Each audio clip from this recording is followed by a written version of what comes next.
சரியா 12 வருஷம் ஆயிடுச்சு. எத்தனை வருஷம் கழிச்சு இங்க வந்திருக்கோம். ரொம்ப நாள் கழிச்சு வந்திருந்தாலும் தினமும் அம்மனை கும்பிட்டுட்டு தானே இருக்கும் மாமா. ஆமா தேவியானி, இந்த தாயோட ஆசீர்வாதத்தால தான் நாம் எல்லாரும் ரொம்ப சந்தோஷமா இருக்கோம். அதனால தான் எவ்வளோ தூரமா இருந்தாலும் எத்தனை வருஷம் ஆனாலும் நம்ம வீட்டு ஐதீகத்தை மறக்காம குடும்பத்தோட நம்ம எல்லாரும் இங்க வந்து அம்மனை வணங்கிட்டு போறோம்.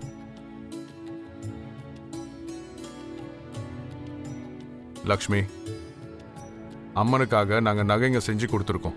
மறுபடியும் அந்த நகையெல்லாம் 12 வருஷம் கழிச்சு பூஜை பண்ணி வீட்டு மருமக கையால அம்மனுக்கு அலங்காரம் பண்றதுங்கிறது எங்க சம்பிரதாயம். அது எங்களோட அதிர்ஷ்டம் மாமா. நமக்கு முன்னாடியே வந்துட்டு நமக்காக வெயிட் பண்ணிட்டு இருக்காங்க. அவங்க நம்மள எதிர்பார்த்துட்டு இருக்காங்க. ஆனா லக்ஷ்மி அவளோட சாவை எதிர்பார்த்துட்டு இருக்கான்னு அங்க இருக்கிற யாருக்குமே தெரியல. இந்த பிளான் மட்டும் சக்சஸ் ஆச்சுன்னா மித்ராவும் நானும் சந்தோஷமா இருப்போம். அதுக்கப்புறம் உனக்கு ஆஸ்தி வேணும்னாலும் சரி, இல்ல ஆபீஸ்ல அதிகாரம் வேணும்னாலும் சரி, கண்டிப்பா கொடுப்பேன். நான் பண்றதுக்கு காரணம் உன்னோட பிளான் சக்சஸ் ஆகணும் தான். ஆனா நிறைய தடவை நம்ம பிளான்ஸ் ஃபெயில் ஆயிருக்கே. ஆனா இந்த தடவை நான் விட மாட்டேன். எதுவும் தப்பு நடக்காதுல்ல? இப்ப கோவிலுக்கு போய் தரிசனம் பண்ண போறது எப்படி நடக்க போதோ அதே மாதிரி நீ லக்ஷ்மியோட டெட் பாடிய பார்க்க போறதும் நடக்கதான் போகுது. அப்பா, லக்ஷ்மியோட இடத்துக்குன்னு துடிக்கிறதால அபுசகனோன்னு பேசிக்கிட்டு இருந்தா. அவ மனசை மாத்தணும்னு அப்படி பேசிக்கிட்டு இருந்தோம். சரியா போச்சு. ராமேஸ்வரம் போனாலும் சனி விட்டு போகாதுன்ற மாதிரி லக்ஷ்மி இங்க வந்தாலும் அபசகனம் தொடர்ந்து வந்துகிட்டே இருக்குன்னு சொல்றீங்க.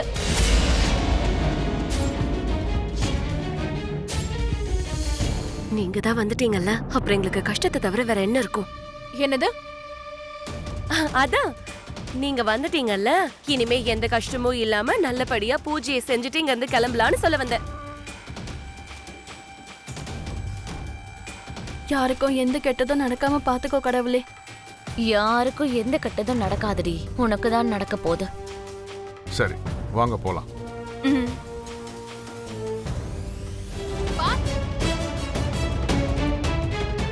அது மட்டும் நடந்துச்சுன்னா இந்த ஊரோட பஞ்சாயத்து தலைவரா மட்டும் இல்லை, வரதராஜனா கூட தலை நிமிர்ந்து நடக்க முடியாது. அதை விட சாகரதே பரவாயில்லைன்னு தோணுது.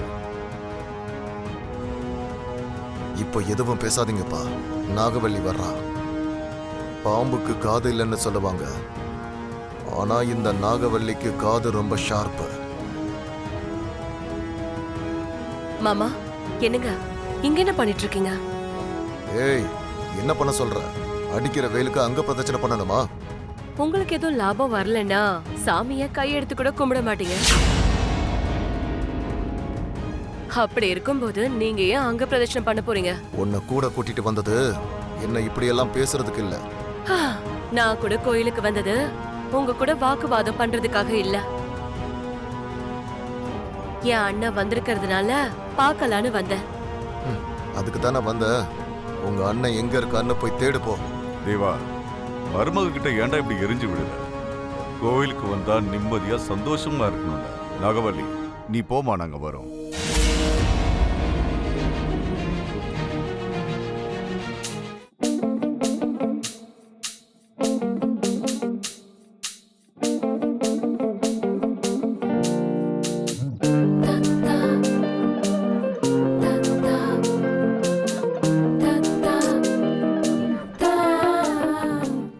சீக்கிரமா வா சிவா.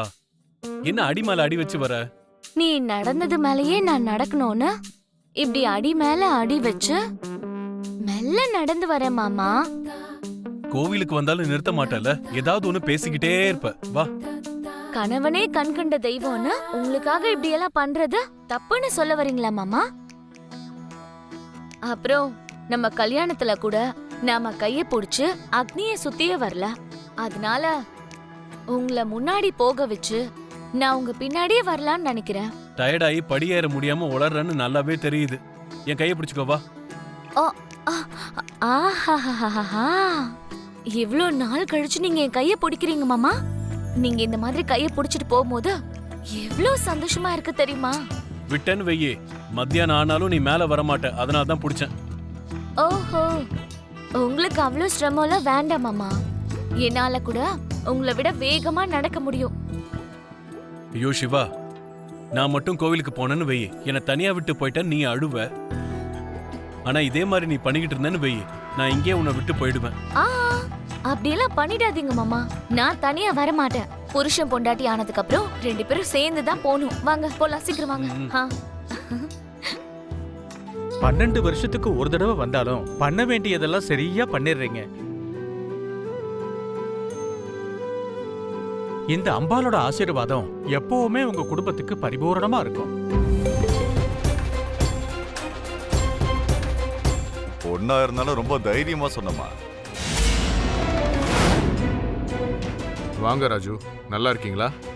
நல்லா இருக்கேன் ஜெயதேவ் சார். நீங்க எப்படி இருக்கீங்க? பையனோட கல்யாணம் முடிச்சிட்டீங்கல்ல, இதுக்கப்புறம் வீட்ல ஹாயர் ரெஸ்ட் எடுப்பீங்கன்னு நினைக்கிறேன். ஆமா, பிசினஸ் விஷயம்லாம் என் பையன் பாத்துக்கிறான். அதனால எனக்கு எந்த டென்ஷனும் இல்லை. அதனால நான் ஃப்ரீயா தான் இருக்கேன். என்னம்மா தேவயானி, நல்லா இருக்கியா? நல்லா இருக்கேன்னா. இது என் பெரிய பையன், என் மருமகள் லக்ஷ்மி. வணக்கங்க. வணக்கம் தம்பி. நீங்க பார்க்க ரொம்ப சாந்தமா இருந்தாலும் உங்க மனைவி ரொம்ப புத்திசாலியா தெரியுறாங்க.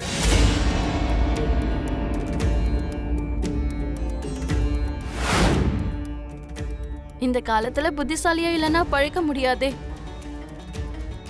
ஏமாறுறவங்க இருக்கிற வரைக்கும் எங்கேயோ ஏமாத்துறவங்க இருந்துகிட்டே தான் இருப்பாங்க.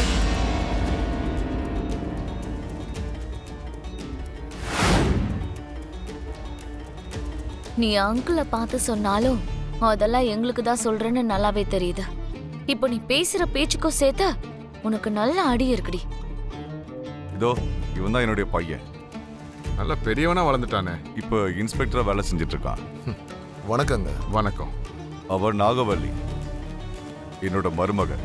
மருமகளா என் வீட்டுக்கு வந்தாலும் அவளுடைய நினைப்பெல்லாம் அவங்க அண்ணன் மட்டும்தான். அதனாலதான் அப்பப்ப என் பையன் கூட அவன் மேல கோவப்படுவான்.